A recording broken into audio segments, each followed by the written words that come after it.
Mr. Minh saw me some time ago with bilateral knee pain, and she's around 50 plus, and on evaluation she had a lot of arthritic changes on the inner aspect of her knee joints. So usually the knee arthritis tends to be focal, affecting predominantly the inner side of the knee. So when patients present to us at a particular stage, instead of doing a complete knee replacement, I can offer them something called a partial or a unicompartmental knee replacement.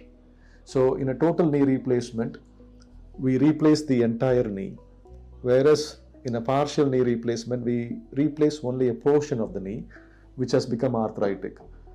So the advantage of this procedure is it tends to be smaller, patients tends to like it, they recover a lot faster, and as you saw, this patient, she's just 10 days out, she's walking well, she's sitting, getting almost 130 to 140 degrees of knee motion, and she's ready to go back to her own place in Burma, and she's already want to drive her car. So that's the amount of quicker recovery that you can get.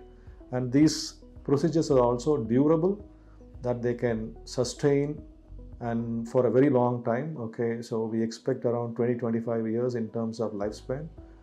So these are tailor-made for patients who are slightly younger, who have complete arthritis of their knee but affecting only a particular side of the knee, so that we can avoid a total knee replacement and reserve it for a future option if at all, if it is needed. Thank you.